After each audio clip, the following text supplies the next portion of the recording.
Hanuman Chalisa loudspeaker पर बोले MNS प्रमुख राज ठाकरे।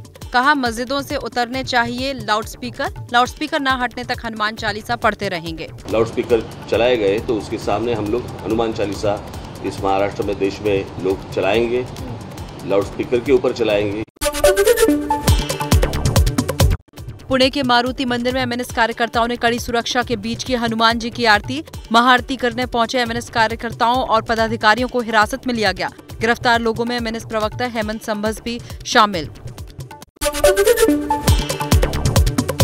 राणा दंपति की जमानत पर महाराष्ट्र के पूर्व मुख्यमंत्री देवेंद्र फडणवीस ने कहा, जमानत से उद्धव सरकार की मूर्खता उजागर। ये सरकार की निरी मूर्खता थी और आज कोर्ट ने बेल देकर इस मूर्खता को उजागर किया। राणा दंपति को शर्तों के साथ मिली जमानत। कोर्ट ने कहा गवाहों और मीडिया से बात नहीं कर सकते, बुलाने पर देनी होगी हाजिरी। सुप्रीम कोर्ट ने महाराष्ट्र सरकार से कहा 2 हफ्ते के अंदर बीएमसी और निकाय चुनाव की तारीखों का ऐलान हो। सरकार ओबीसी आरक्षण मिलने के बाद चुनाव कराना चाहती थी। राज ठाकरे ने बाला साहेब ठाकरे के एक पुराने भाषण का वीडियो ट्वीट किया। वीडियो में बाला साहेब ठाकरे कह रहे हैं कि उनकी सरकार आएगी तब रास्ते में नमाज बंद होगी, लाउडस्पीकर मस्जिद से हटेंगे। त्यावेळेला रस्त्यामधले नमाज आम्ही पडल्यात बंद केल्याशिवाय राहणार नाही।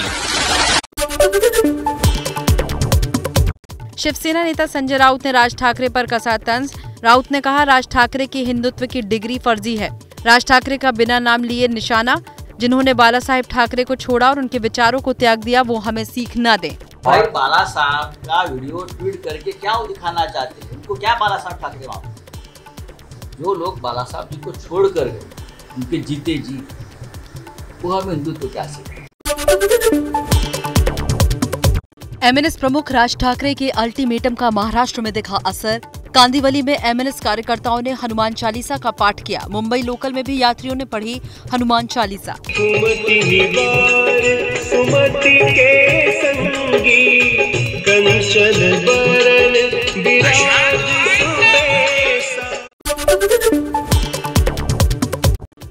मुंबई से सटे भिवंडी में पुलिस ने एमएनएस कार्यकर्ताओं को हिरासत में लिया। अजान के दौरान हनुमान चालीसा बजाने की तैयारी में थे कार्यकर्ता। डेनमार्क में पीएम मोदी का डंका। भारतीय समुदाय के कार्यक्रम में डेनिश पीएम की मौजूदगी में गिनाई उपलब्धियां। डेनमार्क की महारानी ने अपने महल में की मोदी की अगवानी। पीएम मोदी के यूरोपीय दौरे का आज आखिरी दिन। नॉर्डिक देशों के साथ सम्मेलन में शामिल होंगे पीएम मोदी। रात में पेरिस में होगी फ्रांस के राष्ट्रपति इमैनुअल मैक्रों से मुलाकात। सीएम योगी के उत्तराखंड दौरे का दूसरा दिन। अपने गांव पंचूर में बच्चों से मिले योगी। खरगोन से सांसद गजेंद्र पटेल का फिर विवादित बयान। परशुराम जयंती पर एक कार्यक्रम में कहा ब्राह्मणों को ज्ञान के साथ शस्त्र भी उठाना चाहिए। अब समाज को शस्त्र उठाने की जरूरत है। हम ज्ञान की बात तो करते हैं, परंतु शस्त्र उठाने की आवश्यकता हमें है।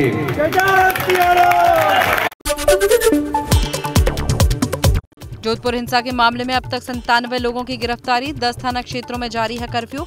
एबीपी न्यूज के रियलिटी चेक में नहीं दिखे शहर में पुलिस वाले। आज शहर में शांति।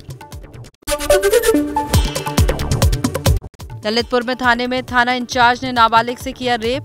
गैंग रेप की शिकायत दर्ज कराने अपनी मां के साथ गई थी बच्ची। पाली थाने के सभी पुलिसकर्मी लाइन हाजिर। 3 आरोपी गिरफ्तार। यूपी सरकार पर एसपी ने साधा निशाना। पहले नारा दिया जा रहा था बेटी बचाओ बेटी पढ़ाओ, अब तो नारा उत्तर प्रदेश के अंदर होना चाहिए कि उत्तर प्रदेश की बेटियों को वर्दी वाले गुंडों से बचाओ। दिल्ली में निर्माण कार्य में लगे मजदूरों के लिए केजरीवाल सरकार का बड़ा ऐलान। अब डीटीसी की बसों में मुफ्त में सफर कर सकेंगे। करीब 10 लाख मजदूरों को मिलेगा फायदा। पंजाब में भगवंत मान सरकार का अब सबसे बड़ा फेरबदल। 43 आईएएस अफसरों समेत 81 नौकरशाह बदले गए। दिल्ली में फिर चला एमसीडी का बुलडोजर। तुगलकाबाद के करनी शूटिंग रेंज से हटाया गया अतिक्रमण। अंडरवर्ल्ड डॉन दाऊद इब्राहिम के भतीजे रिजवान कासकर की जमानत याचिका सुप्रीम कोर्ट ने की खारिज। बिल्डर को धमकाने के मामले में 2019 में गिरफ्तार रिजवान पर मकोका के तहत केस दर्ज है। 6 महीने में आरोप तय करेगी निचली अदालत। LIC के IPO के जरिए आज से अपनी 3.5% हिस्सेदारी बेचेगी सरकार। 9 मई तक आम लोग खरीद सकते हैं शेयर। 902 से 949 रुपए के बीच तय हुई share price range. Delhi NCR में बदला मौसम का मिजाज, छाए बादल, हल्की हल्की बारिश, गर्मी से मिली राहत, चल रही है तेज हवाएं।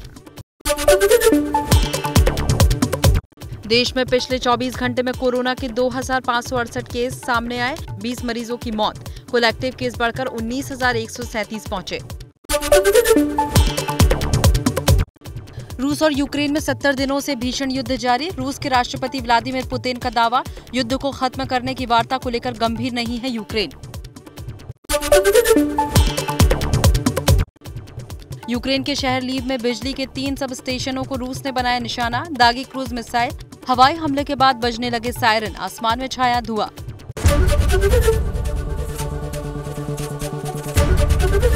ABP न्यूज आपको रखे आगे।